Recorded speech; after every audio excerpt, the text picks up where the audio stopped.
Why does being positive feel like such hard work? You do the things you're supposed to do. You write in your gratitude journal. You try to say affirmations in the mirror even if you feel ridiculous. You actively try to look on the bright side when something goes wrong. So why do you still feel flat? Why does that low-level anxiety still hum in the background? Why do you still feel stuck? If you feel this way, I want to tell you something important. The problem isn't you, it's the advice. We have been sold a cheap, commercialized, one-size-fits-all version of happiness. We're told to ignore the negative, to force a smile, to just choose to be happy, as if it's a switch you can flip. But this is toxic positivity, and it's making us miserable. It's making us feel like failures for having perfectly normal human emotions like sadness, anger, or doubt. It's teaching us to build a fragile mask instead of a strong foundation. Today, we are skipping the obvious. We are skipping the surface-level tips you've heard 1,000 times. Instead, we are going deep. We are going to explore 7 uncommon habits that genuinely, scientifically, and permanently rewire your brain for a state of lasting, authentic happiness. These are habits that often seem counterintuitive. They aren't always easy, but they are real. And I promise you, the 7th one might sound the craziest, but it is by far the most powerful. So if you are tired of performing happiness and are ready to actually build it, take a deep breath and let's begin. Habit 1. The art of strategic quitting.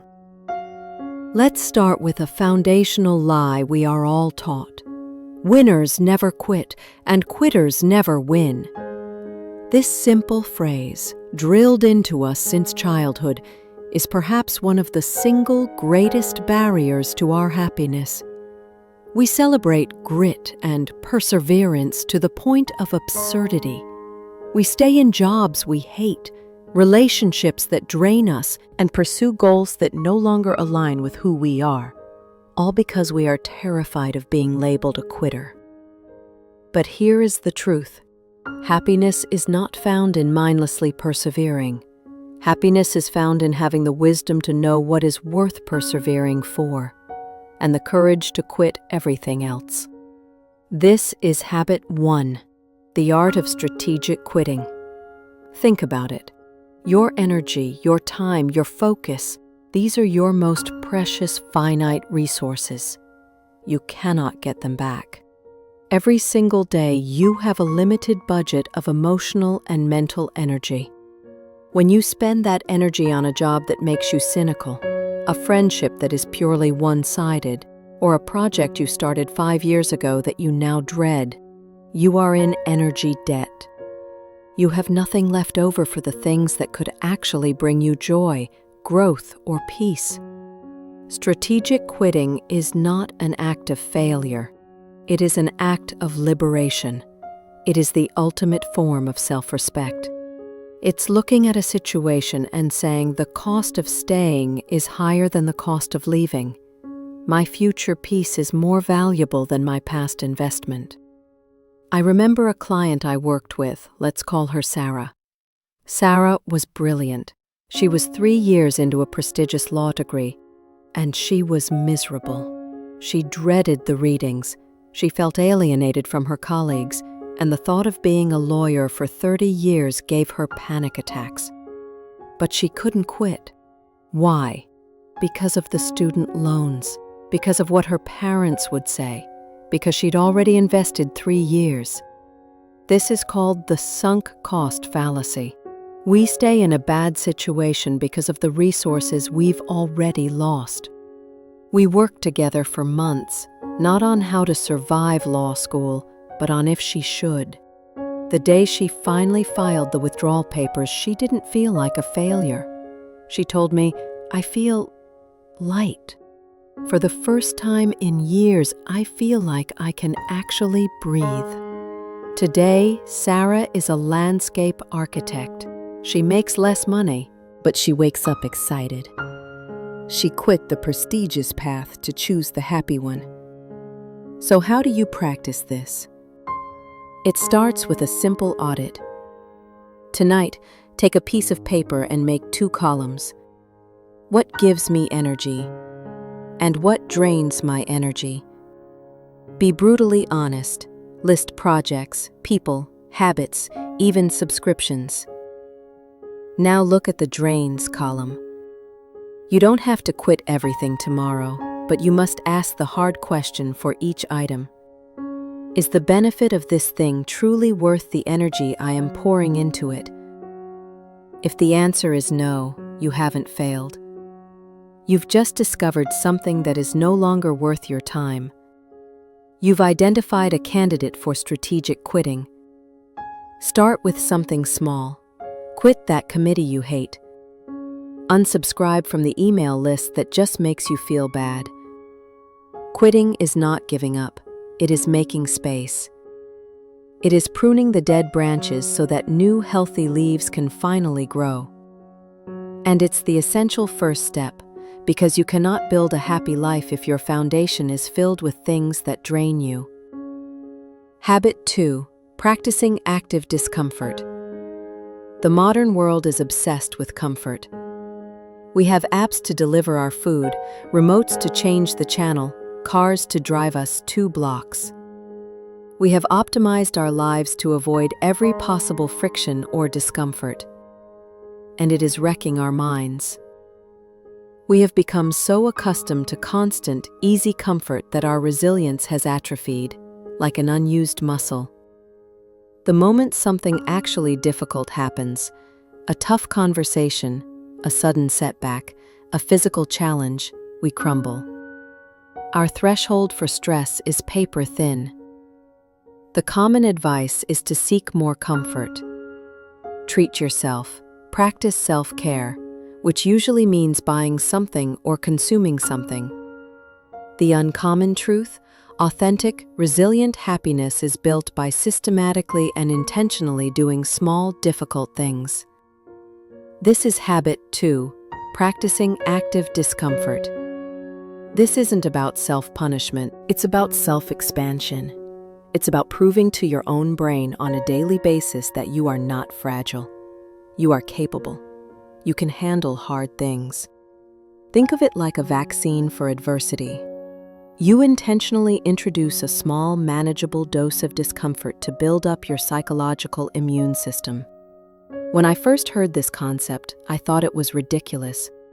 Why would I choose to be uncomfortable?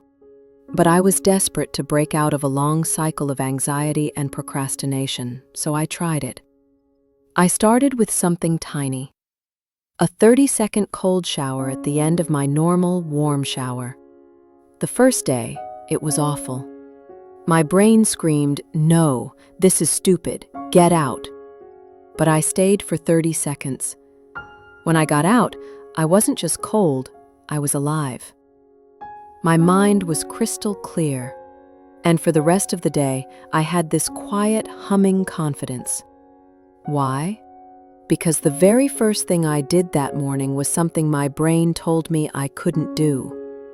I had won the first battle of the day. That small act of discomfort became my anchor. Soon, I applied it elsewhere. I stopped using the elevator and started taking the stairs. I committed to having that one difficult conversation I'd been avoiding. I signed up for a class in a subject I knew I'd be terrible at. Here's the magic. When you voluntarily choose discomfort, your brain chemistry changes. It releases dopamine, the motivation molecule, not from the reward, but from the striving itself. You are teaching your brain to find joy in the effort, not just the result. This is the antidote to the passive, comfortable, scrolling-induced depression that so many of us feel. How do you practice this? Start small. Pick one thing that is just outside your comfort zone. Take that 30-second cold shower, The next time you're at the store, put your phone away and just wait in line. Be bored. Observe. Learn one difficult new word in a foreign language. Ask a question in a meeting when you're normally silent. The goal is not to become a stoic superhero. The goal is to prove to yourself every single day that your comfort zone is not a prison. It's just a starting line. Happiness is not the absence of discomfort. It's the confidence that you can handle whatever discomfort comes your way. This habit builds that confidence. And once you're confident you can handle things, you become less afraid. Which brings us to our next crucial habit. Habit 3, naming the negative instead of ignoring it. The core tenet of toxic positivity is to just ignore the negative. If you feel sad, push it down. If you feel angry, pretend you don't. Just vibrate higher. This is, quite possibly, the worst advice you can ever receive. When you ignore an emotion, it doesn't go away. It metastasizes. It hides in your subconscious and pulls the strings. That ignored sadness turns into chronic fatigue. That suppressed anger turns into biting cynicism or anxiety. That unnamed fear turns into a total inability to take risks. The common advice is to suppress the negative. The uncommon and far more effective advice is to specify it. This is habit 3, naming the negative. Dr. Dan Siegel, a clinical professor of psychiatry, calls this name it to tame it. Neuroscientific studies have shown that when we are feeling a strong, overwhelming negative emotion, the simple act of putting that feeling into specific words can calm the amygdala, the brain's alarm center, and activate the prefrontal cortex, the rational thinking part of the brain. It's the difference between I feel awful and I feel disappointed because I worked hard on that project and it wasn't acknowledged. I feel awful is a vortex. It's a huge, undefined, scary black hole of badness. It has no edges and no solution. I feel disappointed is a problem. It is specific. It is manageable. It has context. You can do something about disappointment. You can't do anything about awful. This is not about wallowing in the negative. It's about being a precise emotional detective. It's about switching off the alarm by showing your brain you've heard the message. I used to be a master of suppression. I'd feel a wave of anxiety, and my immediate reaction would be to grab my phone, eat something, or dive into work. I was running from the feeling, and of course, it just made the anxiety louder. Now, I do the opposite. When I feel that familiar tightness in my chest, I stop. I close my eyes, and I have a quiet, internal conversation. Okay, what is this? It's anxiety. What is it about? I'm anxious about that deadline. No, it's more than that. I'm anxious that if I miss the deadline, my boss will think I'm unreliable. No, deeper. I'm anxious that I am unreliable. I'm afraid I can't handle my responsibilities. That's the real fear. And just by naming it, I am afraid I am unreliable, its power over me is cut in half. I've taken it out of the shadows and into the light.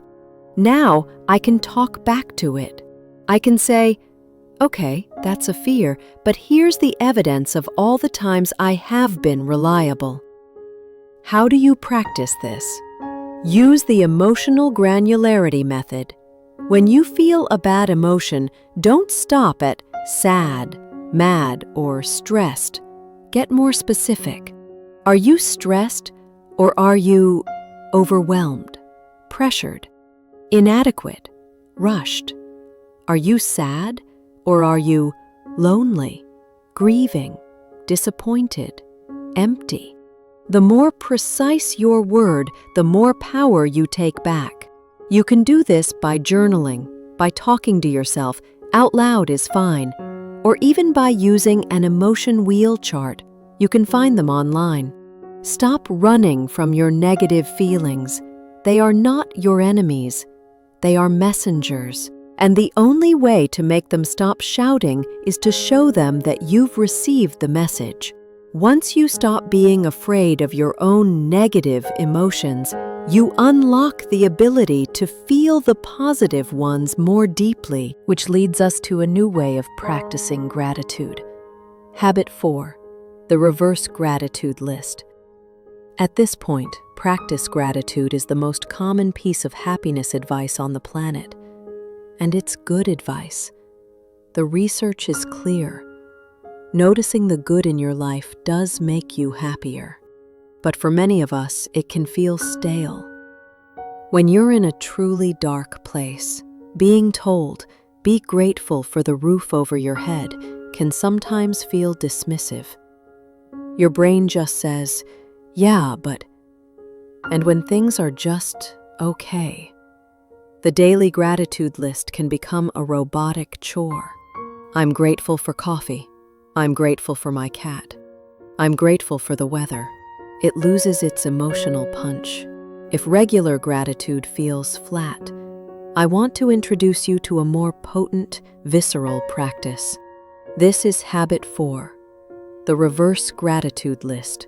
Instead of focusing on the good things you have, you spend 1 minute focusing on the bad things that didn't happen. This technique is borrowed from Stoic philosophy, where they called it premeditatio malorum, the premeditation of evils. But we're going to use a gentler, modern version. Your brain is naturally wired to notice threats. This is called the negativity bias. We're going to use that wiring for our benefit. I want you to try this with me. Close your eyes for a second. Think about your morning commute. Was it eventful? Probably not. You just got to where you were going. Now, be grateful for the absence of disaster. I am so grateful I did not get a flat tire today. I am grateful I didn't get into a car accident. Think about your health. I am so grateful I did not wake up with a terrible flu. Think about your loved ones. I am so grateful I didn't receive a tragic phone call today. How does that feel? It's not about dwelling on the terrible. It's about vividly appreciating the neutral. It's about recognizing that a boring day is, in fact, a miraculous day. A day where nothing went wrong is a profound gift. This practice instantly short-circuits your brain's tendency to take things for granted.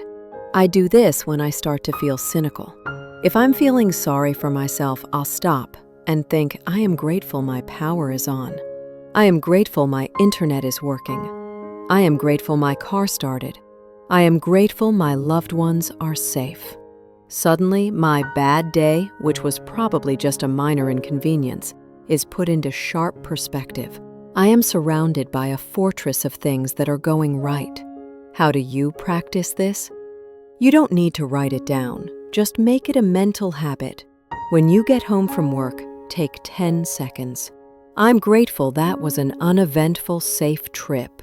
When you're brushing your teeth, I'm grateful this tooth doesn't hurt. When you hear an ambulance siren, I'm grateful that's not for me or someone I love. This isn't pessimism, it's the highest form of optimism. It's a profound recognition that life is fragile and that a normal, boring day is a treasure. This practice makes you incredibly resilient, and it makes you incredibly aware of your environment, which is essential for our next habit. Habit 5, curating your information diet.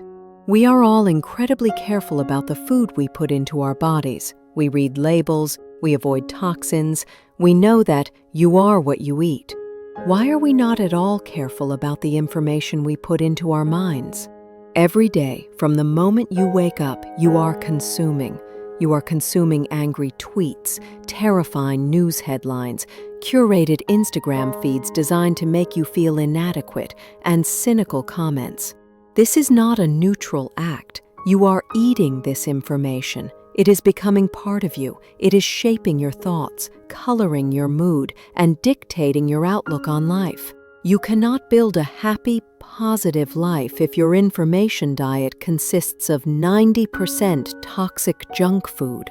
The common advice is to just unplug or do a digital detox. This is like crash dieting. It works for a few days and then you come right back, binging on the very things that made you sick.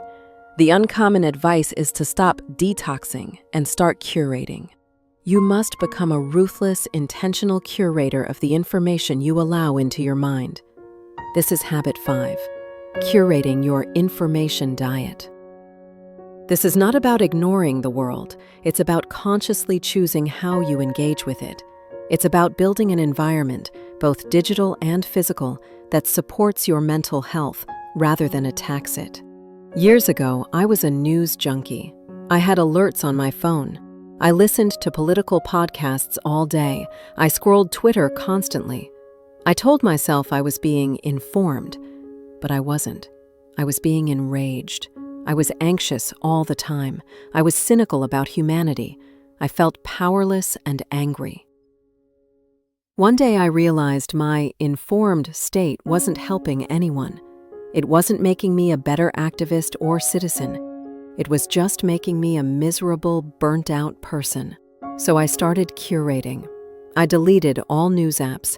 I set one time a day, 5 p.m., where I would read one trusted, non-sensational news source for 15 minutes.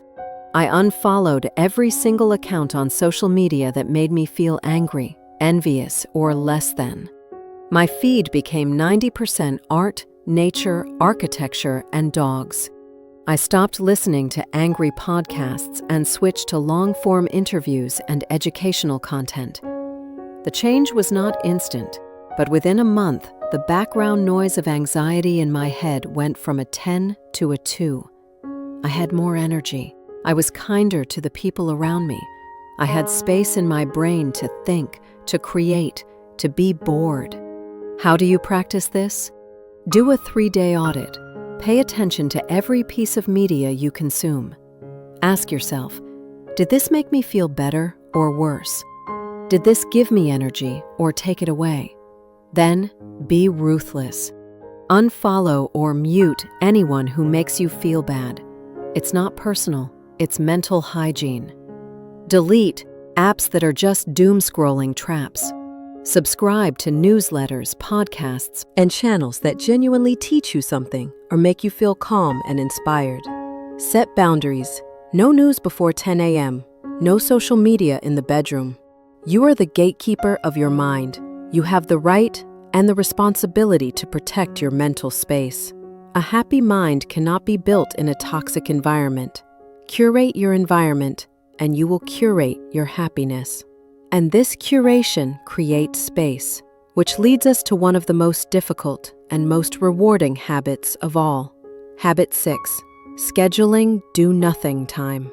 When was the last time you did nothing? I don't mean scrolling your phone. I don't mean watching TV. I don't mean listening to a podcast. I mean nothing. Just sitting in a chair or looking out a window with no agenda, no input, and no task to complete. I'm guessing it's been a while, maybe years. Our culture is terrified of being bored. We see boredom as a failure, a waste of time. Every single pocket of empty time in our day, waiting in line, at a red light, in the bathroom, is immediately filled with a screen.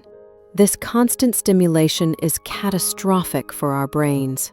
Your brain needs 2 modes to function. Focus mode, when you're working, learning, and concentrating. Default mode network, DMN. This is the idle mode. It's what activates when you are not focused on a task. It's when you daydream, reflect, and let your mind wander. The default mode network is not a waste of time. It is where your best work happens. It's where you consolidate memories. It's where you have your most creative shower thoughts. It's where you connect disparate ideas. And most importantly, it's where you process your emotions and develop your sense of self. When you are constantly stimulated, your DMN never gets a chance to turn on. You never process your day. You never have an original thought. You just move from one piece of input to the next, becoming a passive consumer of other people's ideas. The common advice is to be more productive, to optimize your time, to listen to audiobooks at 2x speed. The uncommon advice is to intentionally, forcefully schedule time to be unproductive. This is habit 6, scheduling do-nothing time. This is different from meditation. Meditation is a practice. You are focusing on your breath or a mantra. This is nothing. It is the practice of being bored. I started this with 5 minutes a day. I would set a timer, put my phone in another room, and just sit on my sofa. The first few times it was maddening. My skin crawled. I felt a desperate urge to do something. My brain was like a caged animal pacing back and forth, looking for its next hit of stimulation. But I stuck with it. And around day 4, something amazing happened. My brain settled. It stopped pacing. It started wandering. I suddenly remembered a happy memory from childhood. I figured out the solution to a work problem I'd been stuck on. I felt a wave of calm I hadn't felt in, I can't remember how long. I had quite literally remembered how to be alone with my own thoughts. This 10-minute nothing break is now the most creative, peaceful part of my day. It's where I untangle my anxieties. It's where I get my best ideas. It's where I reconnect with myself. How do you practice this? Schedule it. Put it in your calendar just like a meeting. 10 minutes, do nothing. Put your phone and computer in another room. This is non-negotiable. Set a timer for 5 or 10 minutes. Sit, or stand, or look out the window. You can have a cup of tea, but that's it. Your mind will wander. Let it. You will feel bored. Embrace it. That boredom is the feeling of your brain healing. Happiness is not about constant stimulation. It's about inner peace. And you cannot find inner peace if you are never, ever alone and quiet with your own mind. This practice of quieting your own mind allows you to finally see others. Which brings us to our final and most powerful habit. Habit 7. Giving anonymous value. We've talked a lot about our inner world. Now let's talk about the world outside of us. Many of us, when we're trying to be happy, get stuck in our own heads. We're analyzing our feelings, optimizing our habits, curating our thoughts. It can become very selfish, and a life focused only on the self will always feel empty. The deepest, most stable, and most authentic happiness comes from getting out of your own head and contributing to something larger than yourself. It comes from service. But there's a catch. The common advice is to be kind or volunteer, and that's great, but often our kindness comes with a string attached. We do something nice, and a part of us waits for the thank you. We post about our good deed, and we wait for the likes. Our ego is still involved. We're doing it for the acknowledgement, and when we don't get it, we feel resentful. The truly transformative habit is to give value, to be kind with zero chance of being acknowledged. This is habit 7, giving anonymous value. This is the practice of doing something good purely for the sake of doing it. It's an act where your ego gets nothing, no credit, no thanks, no public validation. And that is why it's so powerful. It is a direct connection to a sense of purpose and contribution with no ego getting in the way. It's the purest form of kindness. What does this look like? You're in a shared office kitchen. You clean up someone else's small mess and tell no one. You're online. You see an artist with great work but few followers. You send their work to a friend who might hire them, and you don't even tell the artist. You're at a coffee shop. You pay for the coffee of the person in line behind you, and you leave before they even know. You're in a meeting. You praise a coworker's idea, when they are not in the room. You add coins to an expired parking meter. These are small, invisible acts of grace. When I started doing this, it felt like I had a superpower. It felt like a secret. I'd walk away from cleaning a shared microwave or putting a shopping cart back, and I'd have this warm, private glow. It wasn't the giddy excitement of being praised. It was something deeper. It was contentment. It was the feeling of knowing I had left the world 0.1% better than I found it, and that I was the only one who knew. This practice rewires your brain to look for opportunities to help, not opportunities to be praised. It breaks you out of the prison of your own ego. It connects you to humanity in a way that likes and thank yous never, ever will. It's the ultimate proof that you are not the center of the universe and that your happiness is inextricably linked to the well-being of others. How do you practice this? Look for one tiny, invisible opportunity each day. Pick up one piece of trash on the sidewalk. Write a positive, anonymous review for a small business you love. Let someone with fewer items cut in front of you at the grocery store. The only rule is, you cannot tell anyone. It's a secret between you and the universe. This is the final uncommon key, because a life spent only on yourself is a life of anxiety. A life spent, even in small, secret ways, on others, that is a life of purpose. Your new foundation. So, there we have them. 7 uncommon habits.